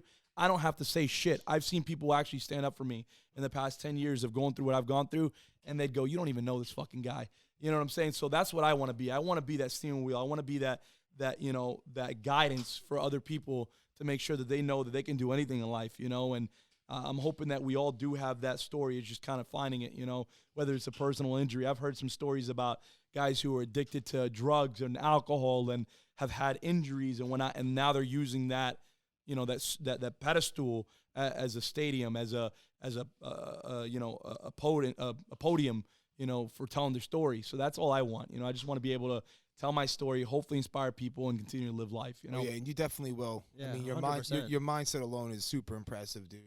I appreciate that. Glad Luigi got you on the podcast today because it's been great so far. I appreciate that. Man. And that's another thing, like you were talking about before, is jiu-jitsu. Like, it's not the training. Don't get me wrong. The training and knowing how to defend yourself and the physical aspects of jiu-jitsu are great. But to me, it's everything else that makes jiu-jitsu great. It's this. Like, everything, and I've said this a million times, everything good I have in my life is because of jiu-jitsu. All my friends. Now you're going to say it 1,000,001 times. I wouldn't. I would. See, now this is where you can stand up for me. Stop this motherfucker from bullying me. Let's go. D-Rock knows it's love, man. It's love. If he's here, it's got to be all love. That's what I'm saying. Like, this is the perfect point. Me and Nick, I met Nick fucking 13, 14 years ago. Yeah. Training, and then we didn't see each other for years, and we picked back up right where we left off. Friends, just from that bond of jiu-jitsu. Like, that to me is what makes jiu-jitsu great. Like, yeah, good friends too. Yeah, I mean, the community you build, the networking, the mindset, everything outside of the actual physical training to me is what makes it valuable. All this shit is what makes it valuable. Like, we wouldn't be doing this if it wasn't for jiu-jitsu. You wouldn't be here talking with us, getting your story out even further. Not that we have that much reach yet, but you know what I'm saying? Like, that to me is what makes jiu-jitsu the best thing. Absolutely. And that's like how we all met. I wouldn't know any of you guys if it wasn't for that, Yeah. I mean, Well, Remy, except for Remy. No, Which at the end of the day, he's whatever. But it is true, though, because if you look at all the martial arts that are out there, or sports alone, you don't get that same community, that same positiveness, or all the benefits of it. You know, like you play basketball, you make it to college basketball. Like, yeah, you might have a couple friends that, like, you keep along the way, but, like, what are you really, like, getting from the sport? Even Even this past week, I went to California and I trained, and it was like I was there for 10 years. It's crazy, right? It's crazy. It's like the military, you go everywhere. Like, when you're a law enforcement officer, it's not, I don't want to say it's not like that, but it's like, law enforcement, firemen, we do the same job, essentially. We were helping the public, but I think it's a different brotherhood. It's not, I don't know if I can go to California and go to a firehouse and be like, hey, I'm a fireman. You know what I'm saying? Yeah. It's like in the military. When everywhere, and I'm not even talking about the United States, I've gone places out of the country where, there's an embassy, and I run into somebody or something, and they're like, hey, man, Marine Corps, oorah, Semper Fi. Like, there's these, like, these backgrounds, these like shared staples, struggle. The staples on the ground. I see it all over social media. Hey, if you're training in San Diego, come check out this spot. Hey, if you're training in Texas, come and train this spot. And everybody treats you like a brother or a sister, That's what it is, like D-Rock said. Like, the mat time that you have there, you don't realize, you're getting a workout, you're learning how to fight, but you're going through struggles with your team. Yeah. Right. Your partners, you guys are in, like, some of the darkest, toughest places, and that just creates the strongest bond. I don't think people realize that. You have to go through the dark times together. And people are like, oh, how is the military guy so tight? It's because you do go through the struggles. You do go through those dark times together, which builds that relationship. And nothing's good going to come out of easy. No. Oh, yeah, 100%. And you're trying to kill each other. Like, the best way, this is my perfect description. I use this a lot. You go out, say we all went out, right? And we just met, and we go out and meet a bunch of your buddies. Not everybody knows each other right away. Sometimes, especially with men, there's a little bit of a time frame before people get comfortable. You don't meet the real person. There's a little sizing up. Yeah. With jiu-jitsu, unless you're in the sauna. I could never meet you. Good times. We could have never met, right? You're new to the gym, and we slap hands and roll, and we sort that shit out right away. We get in each other's face. We try to kill each other. You know who I am. I know who you are. And then afterwards, we sit and talk, and you're talking to the real me. I'm talking to the real you. There's no, like, veneer between you. You meet the real person right away, and that's why I feel like it's super beneficial in that aspect, because you get the primal shit out of the way right away. Yeah, that's a great we hash point. that out. We just tried to kill each other. Now when we talk, there's no bullshit. Right. You don't have to lie to me or put on an because act. there's nothing you can hide. Yeah. Everything was put on the table on the mat. And and you do that for years. That's a It's great like, point. You do that for years. I know exactly who you are. You Yep. know exactly who I am. I know exactly who Luigi is. He knows exactly who I am. We know exactly what we're all made of. Inside and out. Yeah, with more so Luigi. for Luigi. Yeah. Now, I don't know about you, and maybe this is just me, but it does give you a different aspect in the world of men. I feel like men are not really men in today's society, and maybe we could talk about that for a second, but all I got to say is there's a lot of bullshit. It's like college, right? Some guys are like, oh, I don't fucking know him. You know, I don't give a shit if I'm screwing his girlfriend type of deal, right? I don't know about you, but I don't want to fucking get choked out by any of you guys on the mat. I can't imagine what would happen off the mat. You know, like there's a respect barrier that you build on that mat in a physical aspect, emotional aspect. And the more and more you get to know each other, you build this relationship without even knowing each other. Now, imagine the guys out there in the real world. I don't feel like there's that same mutual respect, but I guarantee you build that respect on the mat really quickly. I mean, maybe it's just me. 100%. But I feel like men need to find something again where we feel like men and stop being so much like boys. Back in the day, listen, I understand we're not living in our grandparents' age anymore. You know, relationships aren't as sacred as they used to be. You know, we're still trying to figure out how to make things work in today's society. But men need to find something. I don't give a shit if it's freaking crocheting, something that we can find, you know, a mutual respect, you know, because I feel like respect is one of those things where it's very untangible anymore. You can't find it. You can't grab it. You can't feel it. You can't trust people. And I feel like people should be training in some sort of aspect to build that relationship again, you know? 1,000%. Jiu-jitsu kind of opens that up. Like, people who don't train or, like, they have an ego and they're trying to almost make up a fake image. And that's, like, where jiu-jitsu comes in, and you can't make anything up. You know what I mean? Like, that's the real the real person. Like, you become, Or they're trying to feed that ego. That ego's so big that they come to the mat, they try to feed it to, oh, yeah, I am tough. I am this guy. And unfortunately, jiu-jitsu doesn't lie. Yeah. So if it's not you, you're gonna be you know, I wanna, humble down quick. I want to just bring somebody up real quick, and you guys all know him very well. Cliff, okay?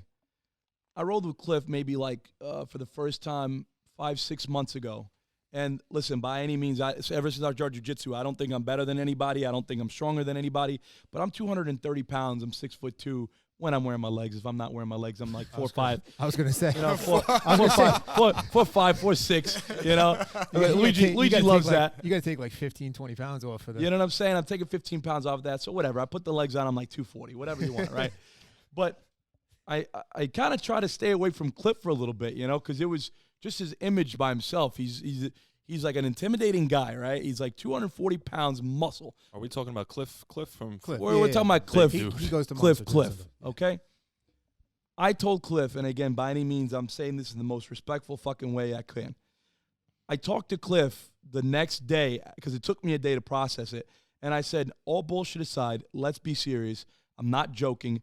You could have been fucking doing something wrong, like raping my girl in front of me and doing something wrong.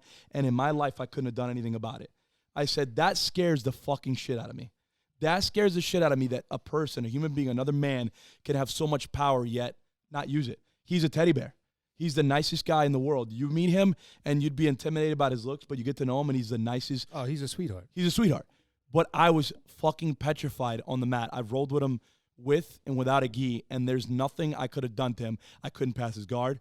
I couldn't grab his hand. I couldn't shove him off. I couldn't do nothing. And the fact that he has spent so much time on the mat and with different people and a law enforcement officer and just so many, wearing so many different hats. He's a dad. He's a husband. He's a everything. The dude's very well-rounded. You know, I'm like, I feel like if you're a young man, this is the person you want to be. This is somebody I would want to look up to, you know. And again, I told him, I said, man, I've gained so much respect for the sport and even more into a man like yourself that you really taught me a lesson today. I don't give a shit how big you are. I'm throwing up 405 on the bench. I couldn't do anything to him. You know what's even crazier about that is you look at it the opposite end. There's some dude, brawny, not intimidating, who looks like nothing, who's a killer too. Yeah, We'll hello. fold you up. Hello. Well, we will fold you up like a pretzel. Yeah. We'll and fold you up like a pretzel. Looks unassuming, looks like nothing, and you wouldn't expect it. And that's the guy who's the killer in the room a lot of times. Like, look at Jason Rao. Yeah. Jason Rao does not look physically intimidating. Look at Eddie Gomez. Yeah, Eddie Gomez. Like you see he'll- him. He's what is he? He's like 150 pounds, but he's like skinny 150 pounds. He looks like a baby too. He looks like he's 12 Yeah, years old. and he does look very young for his age. or his gun. Who's that? Like Mikey Musumeci or something like that? Yeah, that little kid's dude. a fucking killer. Or like, you remember Nick? Remember Mikey Triangles back Yeah. in the day? Yep. Well, I remember because when I first started jiu-jitsu, I was 230 pounds. I was a fucking meathead, and I'm like, I'll be strong enough to like be decent or whatever. And I went down there and I rolled with Mikey Triangles, who was like, I don't know, 130 pounds soaking wet, kind of dorky, and he strangled the life out of me. And I was like, same thing. I'm like, Yeah. that kid could have just fucking raped me. And there's That- nothing I could do about it. And in my mind, before I walked in this door, if I saw him out at a bar, I would have been You'd like, be like, yeah, no big deal. yeah, exactly. That was 100%. like my first experience with jiu-jitsu. I went down to Kyoto, and I was a wrestler like my whole life. And the instructor, Master Mansour, put me up against this 16-year-old kid, Tommy. He was like 150 pounds, skinny. And I was probably like 205, straight out of like high school wrestling and shit. And I'm like, oh, you want me to go against this guy? He's like, yeah, sure. So went up to him. We slapped hands, started. I got double sleeve. I snapped the kid down. As he stood up, I shot him for a takedown. Had him horizontal. Before I even got him to the ground, I was already tapping. Fucking yoked me up with the quickness. I mean, these guys are the epitome of what jiu-jitsu is, I mean, it's insane how, not to mention even with the gi, the gi, the amount of work these guys are putting in for so many years and using that gi or using their sleeve or whatever, you don't realize how important that is in law enforcement too. You're going to get a guy, you can grab their jacket, you can grab their sleeve, you can grab their belt, you can grab their pants. And it's like, you don't even think of that. It broadens your mind. It opens your mind to different, scenarios. That's why I'm such a big fan of the gi living in New York. Right. Because 9 months, 8 months out of the year, we have jackets, we have pants, we have people wear Carhartt Sweatshirts. jackets, sweatshirts. It's like those are all handles that we train, 3 days a week. And people overlook that. I mean, like if we were in Cali in warm weather, I say I like it better with like shorts, like real short shorts. That's better for me. no underwear. Yeah, it doesn't matter. They can have it. I'm free balling today. Are you really? Yeah, always. You're Yeah, always that's my best situation. She didn't like what Luigi said. I don't want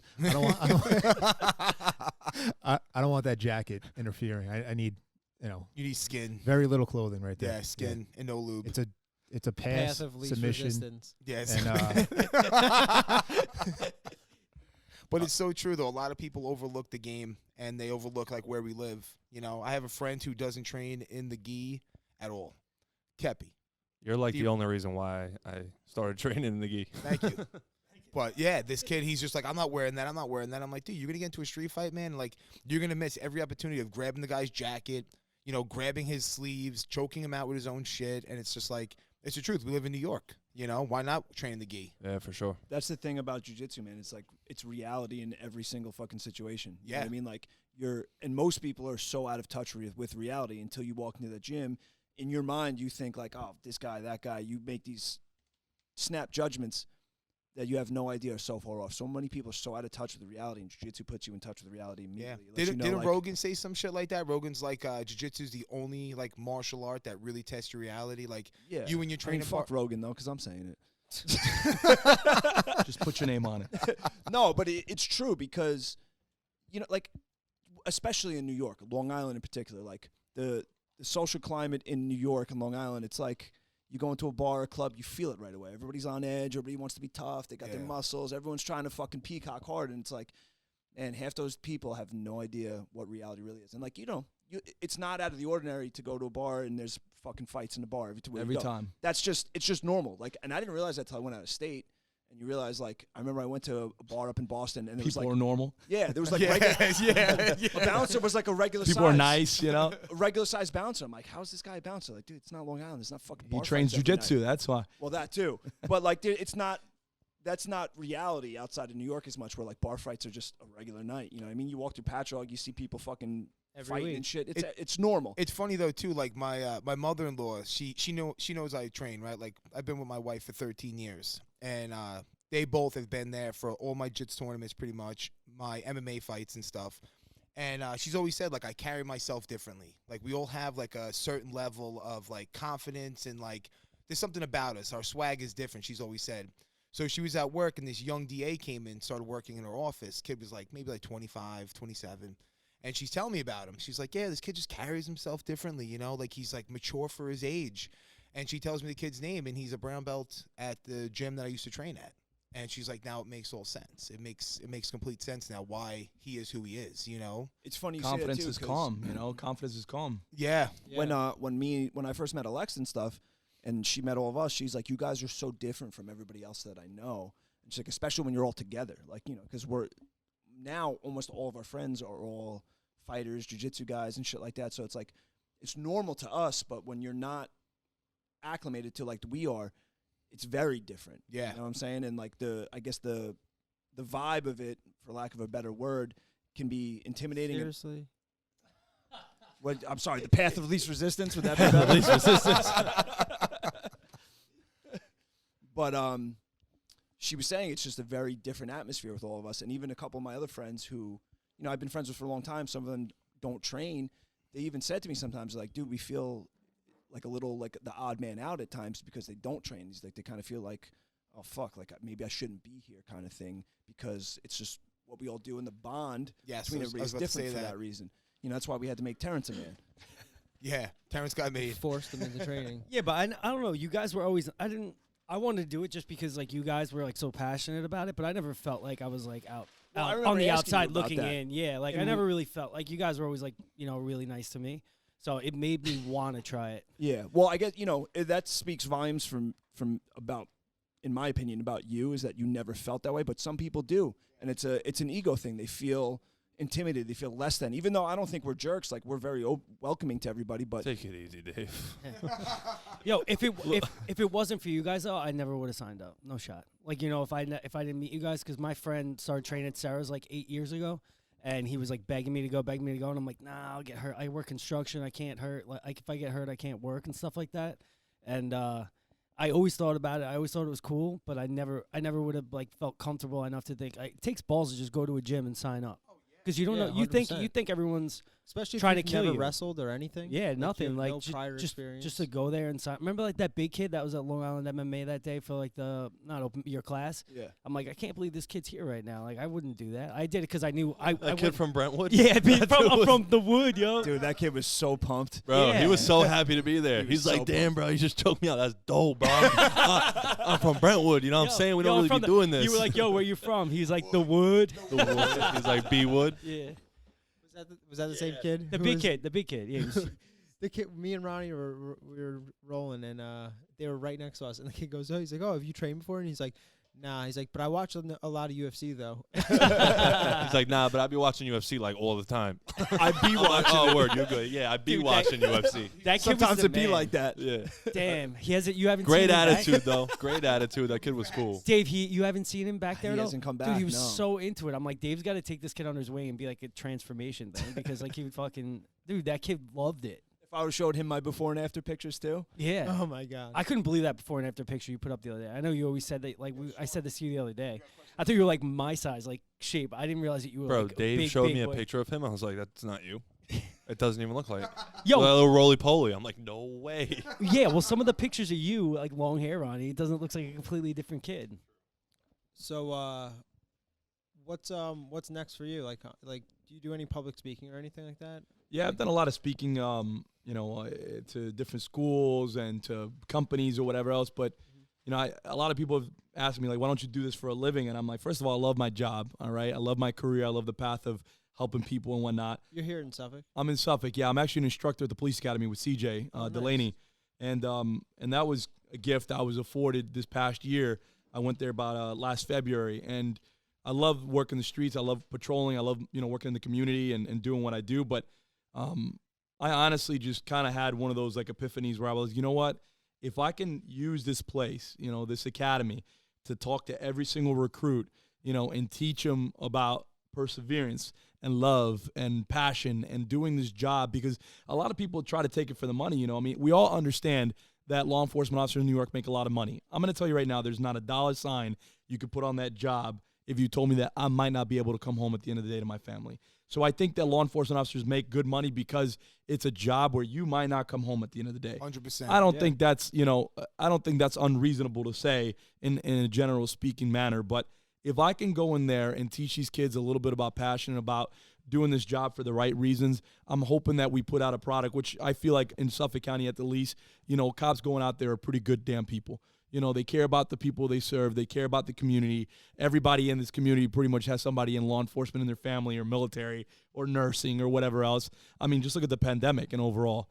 We were out there working every single day. Nurses were out there every single day. Firemen, EMTs, paramedics. And it's a job that people were like, damn, I can't go to work and I don't want to get an infection and this and that.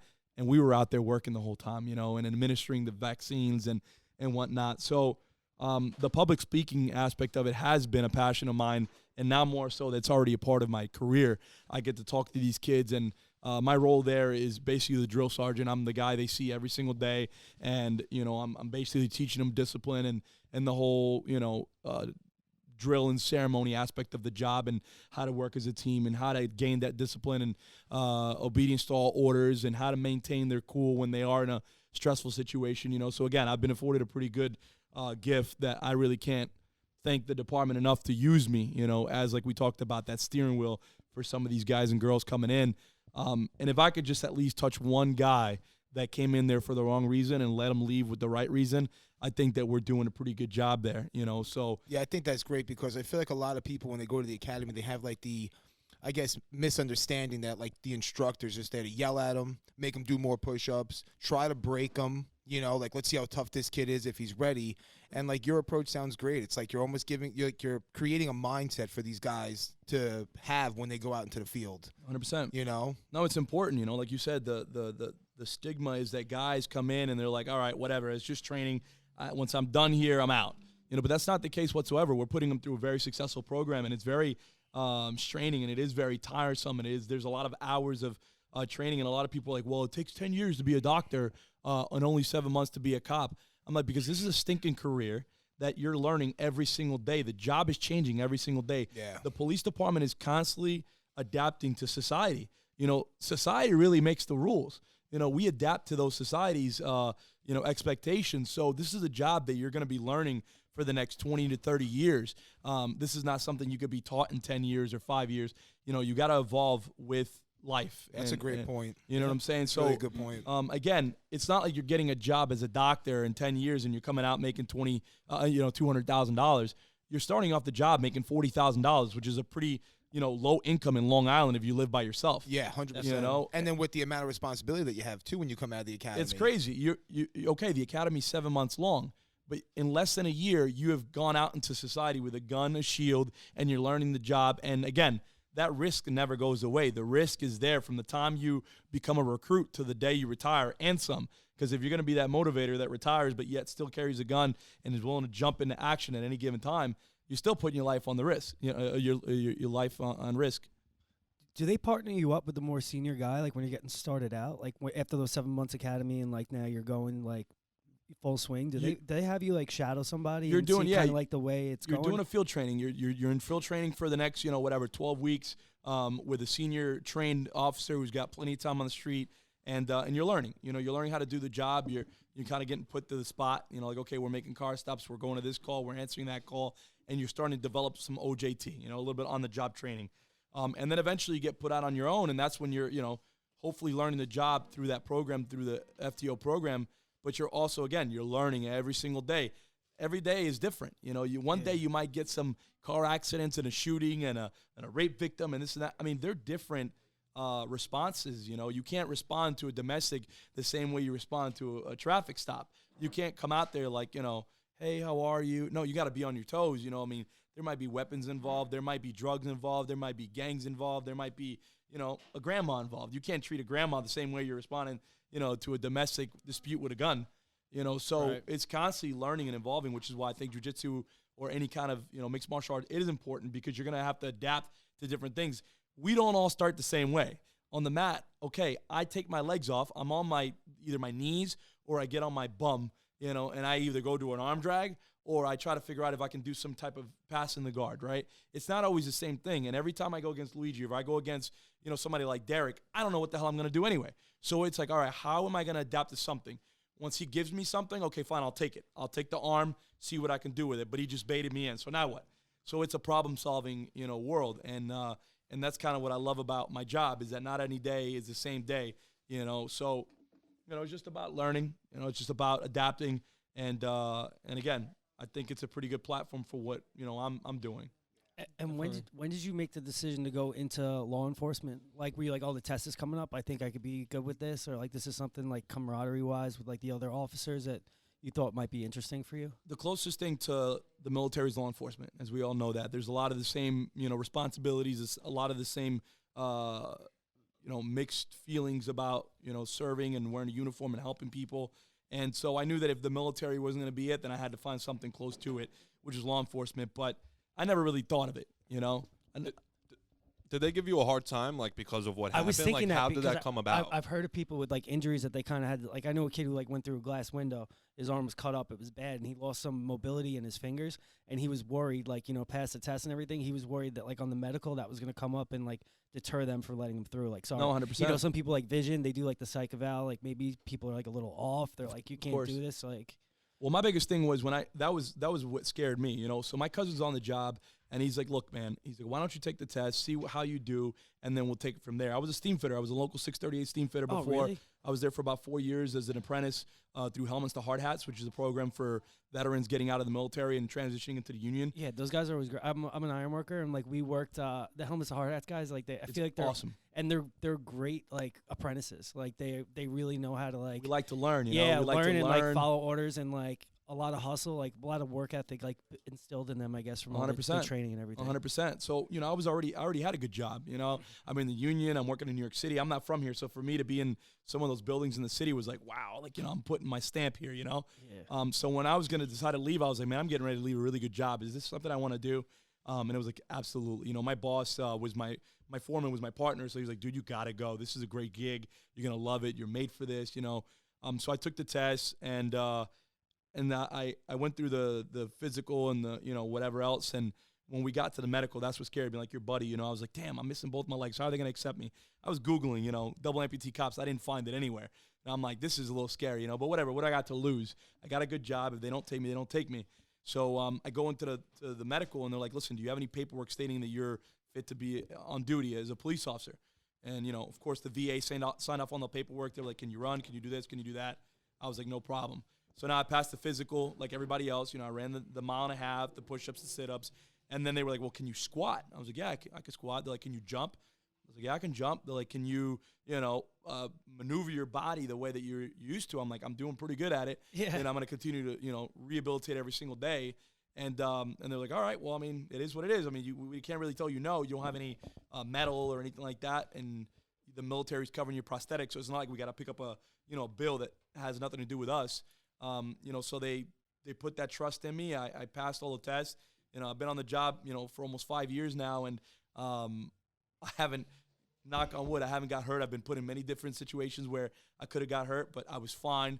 I had to chase after people. I was fine. I had to jump the fences. I was fine. So the people laugh. They're like, dude, it's crazy that you're out here, doing this. And I'm like, I think that if you love something, you're gonna find a way. You're gonna find a way to do it. And aren't they making? Like, I know Derek's involved with it too. They're making a set of legs for you to roll with, right? I just got them done, man. And so oh, you did? I go to a guy named Eric Schaefer in Hicksville. It's called the Step Ahead, and the guy takes patients from all over the world, from Israel, from everywhere, all over Europe, South America, North America. These guys come from everywhere. And so Derek was like, whoa, you can't push off, because when I get stuck on the bottom, I can't push off with my heels to get off or bridge or, do half those things. Yes, I can, maneuver my leg out of things, which is a pro, but I'd much rather have the heels to be able to get out of things than to slide out of something. So they were trying to create something that would allow me to at least push off. Listen, it's not the same. There's no feet. I can't do ankle locks or anything like that. Oh, so I can't heel hook you? You can't heel hook me, although a guy I was really looking forward to that. Although I did stand up one time, and the guy grabbed me by both of the back of the prosthetic and, kind of swept me underneath, and I was like, shit, I wasn't used to that because I developed a game that wasn't involved, But yeah, so they built these things. They're foamed like crazy, they got foam all around them, and basically allows me to stand up. It does allow me to, maneuver myself on a bridge or whatever else, and they're pretty cool, So they're always coming out with technology to allow me to, figure out a way how to do something that I wasn't able to do. But although I think they do give me some kind of leverage that I don't have now, I still go back to not wearing anything just because that's the way I started rolling, So I feel like that's what your game developed. The game developed without the prosthetics. So I feel like, I'm like, damn, this is different. I'm able to do something without those things, and I've learned how to slip out of shit, So I'm like, if I add those, it's going to change my game, and I got to start all over. Yeah. So I do wear them because it is cool to learn both ways. But at the end of the day, I'll go on there without them on. How long were you in the military in Afghanistan before you got hurt? So I was in the military for 3 years before I got hurt, and then I did 2 years of rehabilitation, a year and a half, 2 years where I medically retired and got out. Okay. Yeah, I was curious about that. The way you told the story first, I thought it was like pretty quickly. It was quick. All of my time on was either training or my one deployment. I got hurt towards the end of the deployment, and that's it. That was the end of my ride. I wanted to put in the 20 years, and I loved it. Super motivated. I still talk to my Marines till this day. And they're like, dude, you would have definitely still been. And I was like, I know, but I found something else. And that's kind of what pushed me. It's like, okay, you know what? I've never been the best at everything, but I've definitely learned a lot. So it's kind of like a lot of people tell you, you can either know a little bit of a lot or a lot about a little. And I rather just know a little bit of a lot. So I've been dabbing. Again, I did my 3 years in the Marine Corps. I did 4 years in the Union. I'm almost at, 4 years at the police department. So I'm just kind of learning how to do a little bit of life in every single aspect, Yeah, that's all. That's like great experience though. You're learning so much, meeting so many different people. Like, it's fucking awesome. Was it hard to obviously you had to learn how to walk again? Yeah, and run and all that. That's a question I had too. That was the hardest part because I think it was all mental. It's like, all right, I got the muscle memory. I know I can do this. I just don't know how the technology is going to hold itself up. Like It was so unnatural, to put on a set of prosthetics. It didn't feel like it was part of me. But now, every single time I put them on, after like 5 minutes, it almost feels like it's a part of me. I forget sometimes, I really do. So you're just missing from the knee down? I'm below the knee. So for me, basically my leg starts here. So it's like shin down. And they built these foam covers to kind of fill in the pant leg because I was kind of bougie about it. I was like, listen, it doesn't look like I have legs. Make me look like I still have legs. You know what I'm saying? So when I pulled my sleeves down on my pants, you could kind of see like a buildup of, the calf or whatever. And when I don't wear those, they're all like dragging out. But you can still see. If you pay attention to somebody's gait, you'll always tell that there's something going on. You don't really know what. And I always talk about that with the recruits. I'm like, a lot of them don't know my story. A lot of the veterans do because they've all seen me on social media or we're friends of a friend. But the people who've never heard my story or know who I am, I'm like, all right, raise your hand if you don't know who I am. All right, boom, perfect. Can you tell there's something wrong? Have I ever had an injury? Have I, attention to small detail is what we talk with them, Like you always have to be looking and learning about what somebody's, actions are or somebody's motives. And so now I'm like, can you tell there's something wrong? And you'll get like one or two that'll raise their hand and they don't really want to say anything, but I'm like, what's up? They're like, I think you may have like an ankle brace or something. I'm like, all right, close enough. What else? What do you think? They're like, well, you walk a little different sometimes. And I'm like, all right, perfect. I said, when we're looking at suspects, we look at shoes because you can take your hoodie off, you can take your shirt off, you can take the hat off, but you can't take your shoes off, right? So I always tell people, look at the feet, right? Look at the feet, and that'll tell a lot about somebody. Now, you can clearly tell that my walking is a little bit different. If you look at my heels, like heel strike, my toe and my heel are almost like a smack on the ground. It's not like a solid motion because of the prosthetic. I'm like, so what could be wrong? And they're like, well, do you have a prosthetic? I'm like, yes, I do have a prosthetic. Boom, dang, like what happened? And they're like, oh, you're the Marine. So it kind of like clicks, for the most part. But I always ask them, I'm like, just pay attention.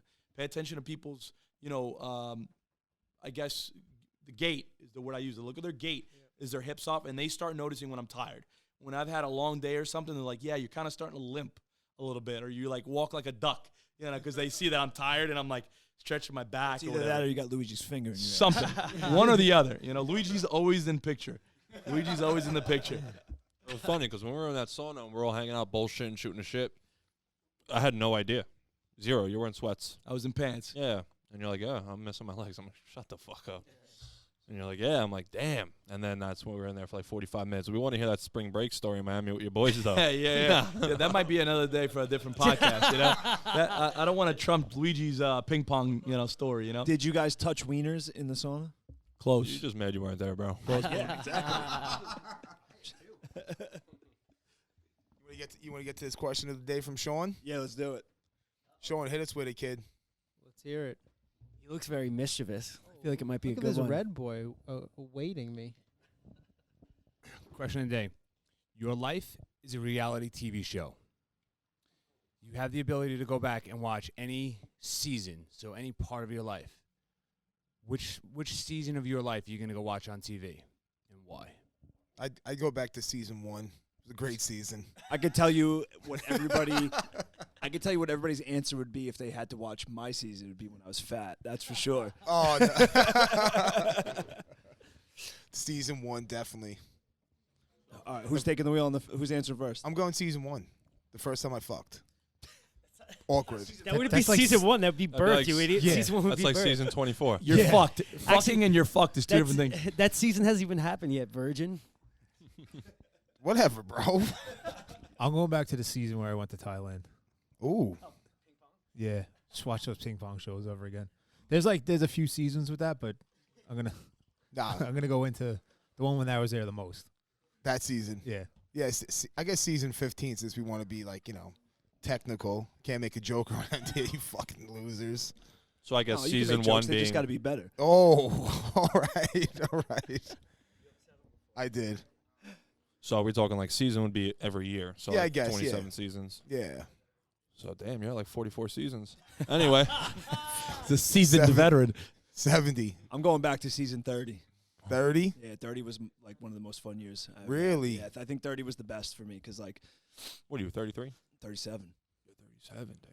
Hey, where's his old man jokes, asshole? Well, at least in the 30s, bro. He doesn't look old.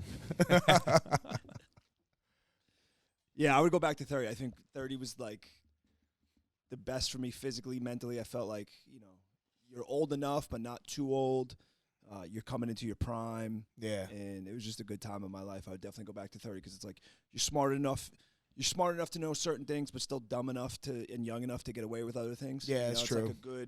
It's like the Goldilocks zone for me. That's where I go back to. I don't think I would go back. Anytime I think of like this, Not the this question, season, dude. It's not the question, bro. it's funny It's not the because fucking question. I'm glad somebody said it before I did. Yeah, it's funny because I was gonna say like this is probably the best season I've been having so far. Really? Yeah, I don't. There's nothing that I look back on it and say like I like specifically want to relive this. Like, Yeah. That's interesting. The only thing I could say is me going away to college. I'd like to relive that and not come home to Suffolk. I would just Just stay out somewhere else. yeah. Yeah, you're not going to relive it. You're just going to watch it. Oh, just watch. I don't have a Yeah. problem with this. I still like this season right now. I'm having a good time. But Yeah. to answer the fucking question, Yeah. Because it is true, man. Because some like your best times in your life, like you live through them, you don't realize it, and then you look back and you're like, wow, those are some pretty good times, man. I guess you know?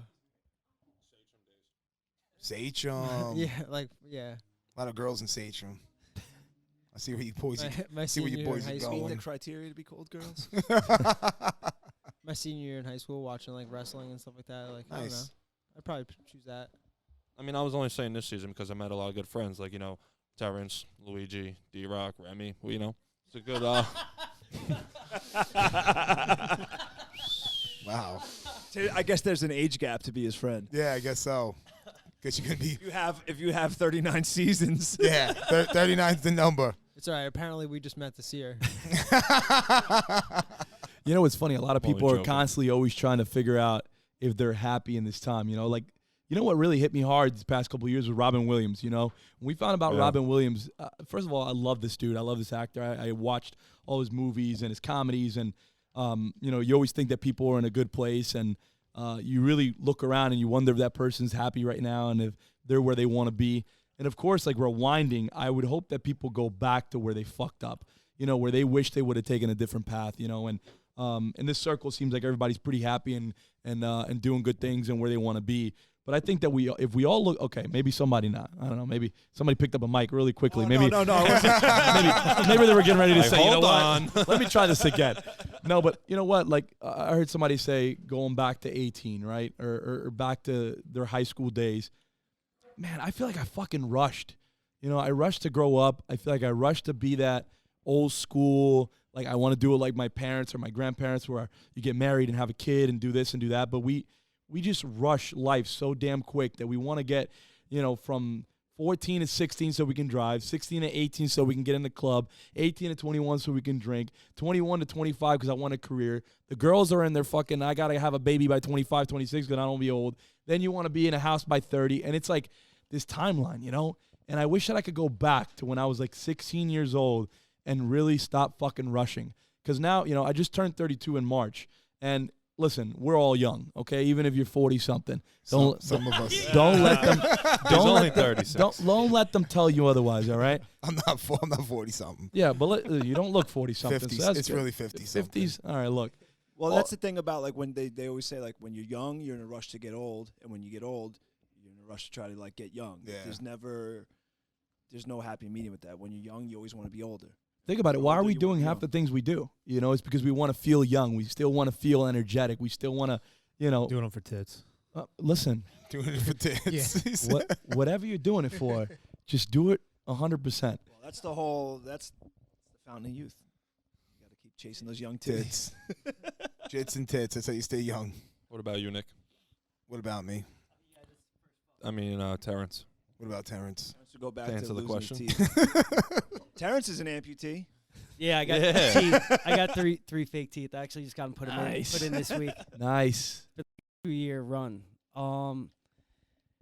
Season I would want to rewatch. I agree with like what Ronnie's saying. Like I'm in like a great spot right now, aside from like It's not the question, bro. having seizures and stuff.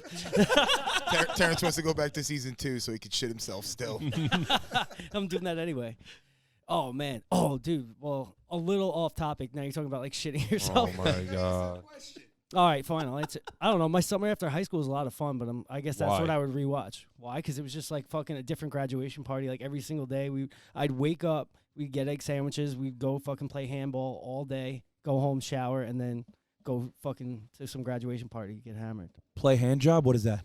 Handball. Luigi will show you. No. So, Yeah. also, when I was We gotta going, get out there one day and do that.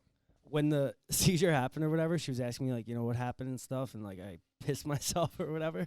So she's talking about like how that could happen, and then we're This was the talking. nurse? Then we're trying. No, this is when I was going over it with the neurologist. Oh. So then we're trying to go over, and there's like different kinds of seizures. So there's like been other instances where like I just don't know where I am, or I was seeing lights or something. She was explaining how there's like mini seizures and stuff. And about like 2 months ago, I woke up and like the bed was like fucking like soaked.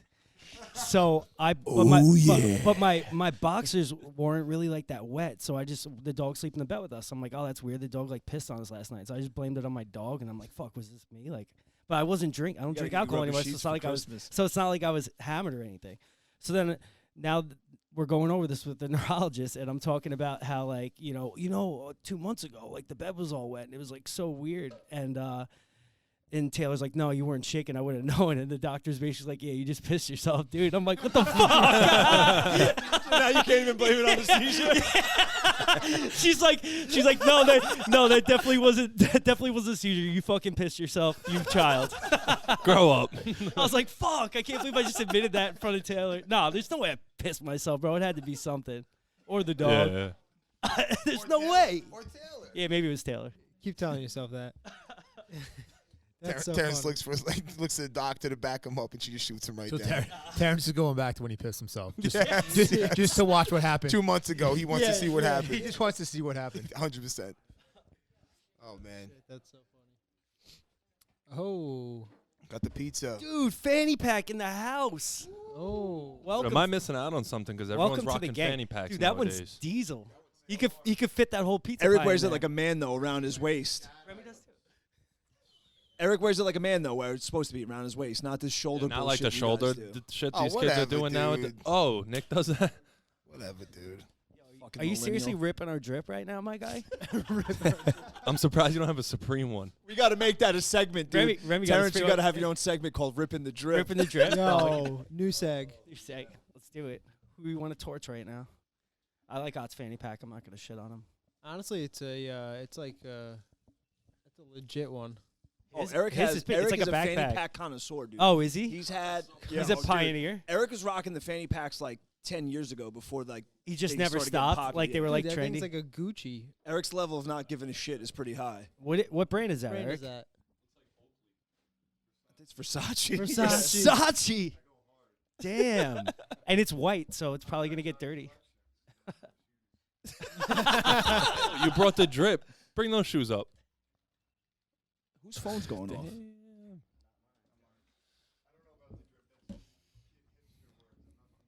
Peep the drip. All right, boys. Should we wrap this up? Yeah. Any closing thoughts? Wait. First, thank you for coming, Matthias. Yeah, and Matias, then plug your appreciate it. social media and shit or anything like you got coming up so people can get in contact with you if they want to book you for speaking, anything like plug everything you can. So No, I appreciate that. Yeah, the only thing I'm really doing now is the Instagram. You know, it's my first name, Matias_N_Ferreira. It's a public account. You know, I started just putting all my motivational stuff like snowboarding, you know, skydiving, shooting, the military days. You snowboard? I snowboard. Dude, that's fucking awesome. Let's go, bro. That's awesome. Let's go. We got so it. we'll We gotta put make a trip next year. when Let's we do publish this podcast, we'll make sure we tag you and everything so people will know how to find you also. Absolutely, I yeah. appreciate that. Actually, I have one question for you. What was the hardest thing, like, for you to do, like Talk physically? to you. All Yeah. bullshit aside, you know how we all have that ego and we have to leave it at the door? My biggest ego problem was sitting to take a piss. You know, that was hard. That not having your legs to stand up to take a piss was pretty hard. You know, you sit there and you don't even think about that. You know, That never even would have crossed my mind that happened. I mean, think about it. You get up out of bed. well, at least you got company with Terrence. I have company with Terrence. We'll piss on ourselves, bro. You got one of those bedpans on the side of the bed. I want to change my answer. I want to go back to the season where I can watch you guys piss yourself. Yeah. Yeah, that was hard. You know, that was hard. Just one day I was at a restaurant with one of my buddies, Brandon Rumbaugh, who's also a double amputee, and he's a bad motherfucker, dude. He was actually a mortarman, and the epiphany of the real definition of a hero. He had happened what I talked about earlier. A guy, Chavis, stepped on an ID, lost both legs above the knee. Brandon went to go grab him and boom, stepped on a secondary and lost his legs, one above the knee, one below the knee.